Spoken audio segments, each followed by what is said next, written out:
Untuk video pertama kali ini, saya akan membahas bagaimana sih cara kita menentukan calon pasangan yang tepat.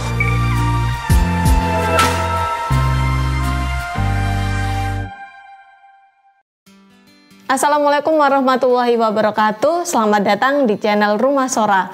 Perkenalkan, dengan saya Qurrota Ayun.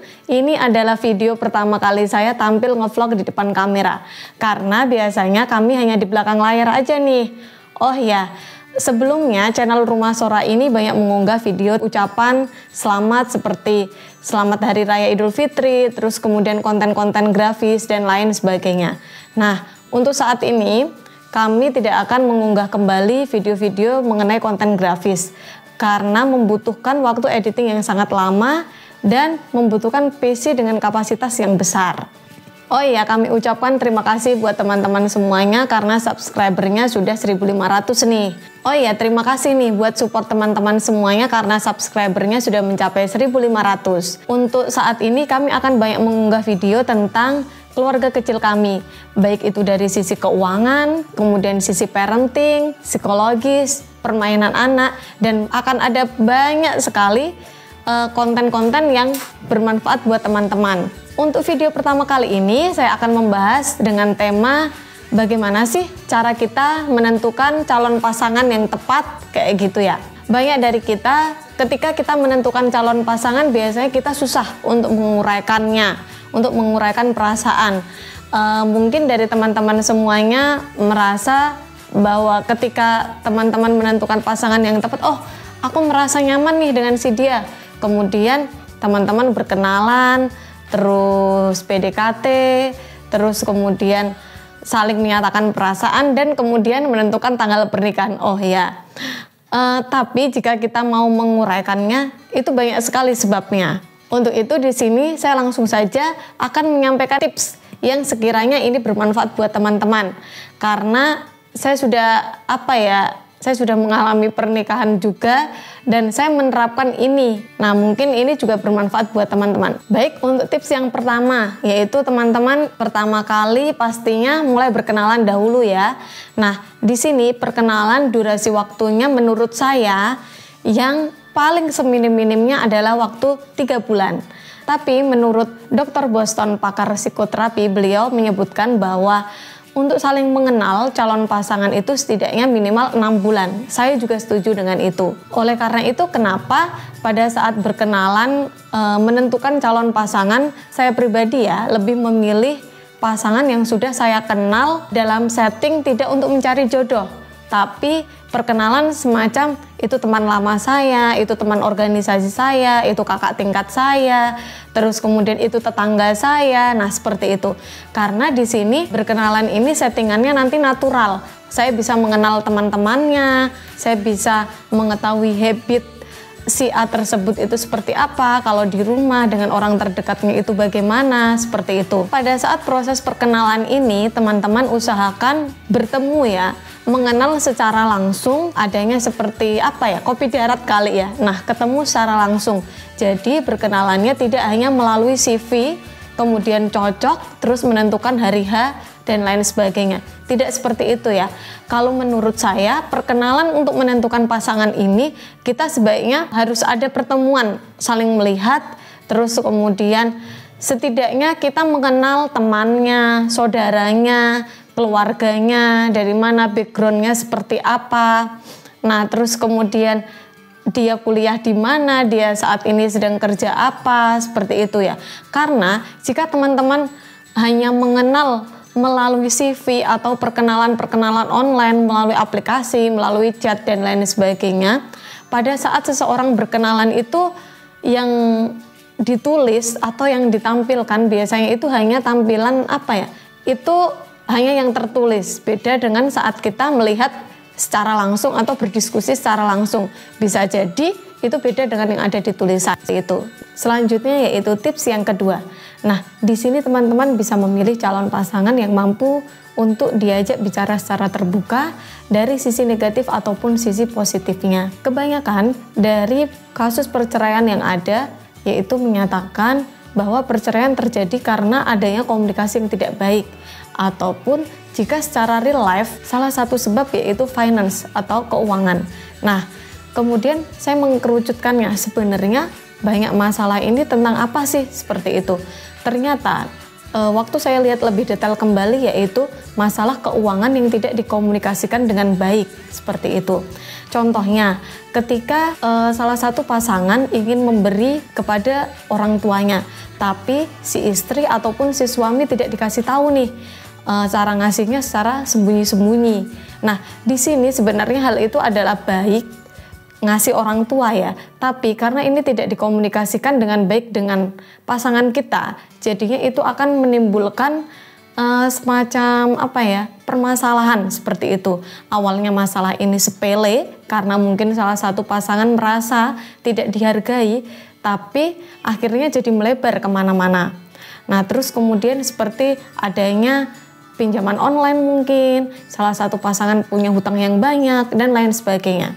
Kemudian ketika calon pasangan kita mereka mau untuk bicara secara terbuka dari sisi baik ataupun sisi buruk dalam dirinya, cobalah kita sebagai yang diceritain, kita sebagai teman ceritanya, lawan bicaranya, kita berempati.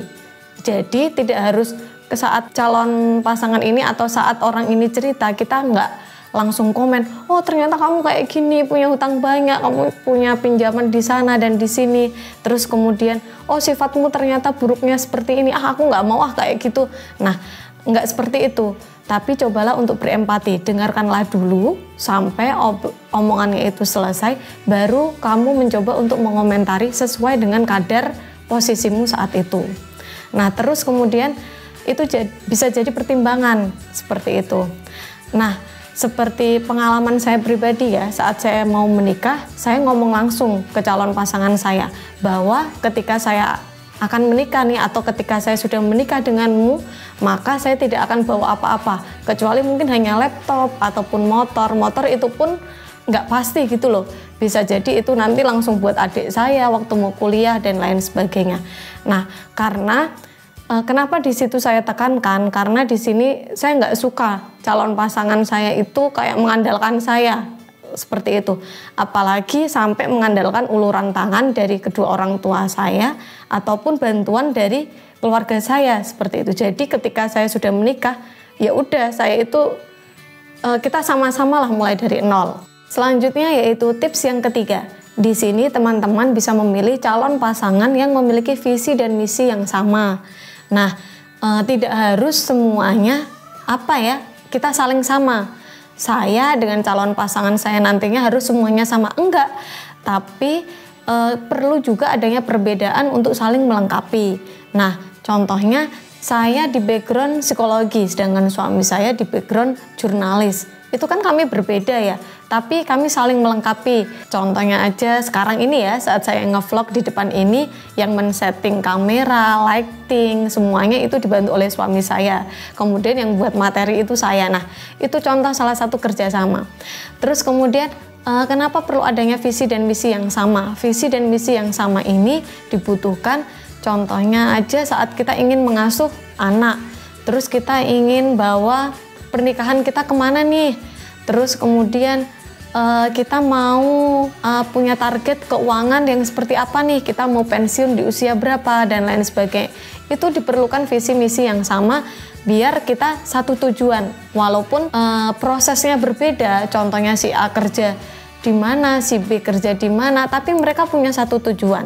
Nah, seperti itu ya.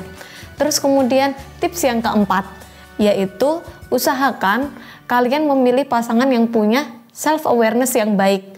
Kenapa? Karena di sini biasanya seseorang yang punya self awareness yang baik, mereka itu sudah selesai gitu dengan dirinya sendiri. Buat gampangnya gini lah, mereka itu tahu kelemahan dan kelebihan mereka. Ketika mereka sudah tahu ataupun sudah selesai dengan kebutuhan pribadinya, kebutuhan dirinya sendiri, saat dia berpasangan kan dia akan paham, oh pasanganku seperti ini dan lain sebagainya. Kita tidak perlu capek-capek lagi gitu loh. Nah, karena menikah ini kan ibadah terlama. Menikah itu kan bukan tempat rehabilitasi ataupun tempat main-main dan lain sebagainya. Menikah ini serius tapi santai, seperti itulah. Jadi kita memilih pasangan yang tepat supaya kita tidak membuang-buang banyak energi kita. Kemudian saat seseorang memiliki self awareness yang baik, mereka akan tahu kelebihan mereka dan mereka akan tahu kekurangan mereka sendiri. Dengan begitu akan mempermudah bagi keduanya saat membicarakan ke jenjang berikutnya itu. Nah, contohnya saya tahu ya kelemahan saya. Oh, saya saat ini masih kuliah S2 nih. Saya saat ini masih kuliah. Terus kemudian suami saya bekerja. Saat nanti saya lulus, karir suami saya sudah menanjak duluan nih. Terus kemudian tiba-tiba saya sudah punya anak 1 dan 2. Maka di antara dari kami harus ada yang mau mengalah nih. Boleh bekerja semuanya dengan syarat mungkin yang satu bekerjanya waktunya lebih longgar dan lebih dekat dengan anak-anak. Jadi saat dibutuhkan oleh anak-anak ataupun keluarga lebih sigap ataupun lebih cepat karena yang satu sudah sibuk duluan, seperti itu. Nah, itu fungsinya ketika kita memilih calon pasangan yang punya self awareness yang baik. Jadi tidak terlalu banyak kita buang energi untuk semacam baper-baperan dan lain sebagainya. Karena masing-masing dari kita sudah tahu kadarnya. Oh, kayaknya baiknya untuk anakku seperti ini, baiknya untuk istriku seperti ini, baiknya untuk suamiku seperti ini, dan untuk diriku sendiri pun seperti ini. Oh iya, saya belum pernah sih cerita ke siapapun. Baru pertama kali ini di vlog ini. Pernah saya suatu ketika saat saya setelah melahirkan anak yang kedua, saat itu kan melahirkan anak kedua, terus kemudian masih mengasuh toddler ya, masih mengasuh anak saya yang saat itu berusia 2 tahun. Nah, rasanya capek banget, capek fisik, capek ya pokoknya secara psikis saya juga capek, rutinitas digendoli anak terus kayak gitulah. Nah, sampai suatu titik saya benar-benar capek tuh, rasanya kayak kepala tuh kayak mau pecah. Nah, kalau kita punya self awareness yang baik, kita akan tahu, oh ternyata diriku ini sedang tidak baik-baik aja kayak gitu. Aku harus bilang, aku perlu bantuan suamiku untuk menyelesaikan ini. Kemudian saya bilang ke suami, kayaknya saya ini perlu me time deh. Kayaknya waktu nanti ada pertemuan saya dengan ibu-ibu yang lain, ataupun saya ketemu dengan teman saya, perlu deh kamu sediain waktu juga untuk jaga anak-anakmu, biar aku ini me time-nya berkualitas, seperti itu. Dan saat nanti itu sudah selesai, kita ya sudah, itu semacam kalau orang nyebutnya semacam healing kayak gitu. Nah, jadi healing itu benar-benar sembuh, enggak kayak setelah kita merasa suntuk terus kemudian kita jalan-jalan dan lain sebagainya, setelah pulang suntuk lagi. Nah, enggak kayak gitu. Nah, semoga dengan 4 tips ini tadi teman-teman bisa menentukan calon pasangan yang tepat di saat yang tepat, dan tidak hanya tepat buat teman-teman tapi juga baik untuk keluarga kalian dan keluarga calon pasangan kalian. Dan tidak lupa juga dapat melestarikan kesehatan mental kalian. Terima kasih. Wassalamualaikum warahmatullahi wabarakatuh. Jangan lupa ya, subscribe, like, dan komen di bawah ini. Oke? Terima kasih.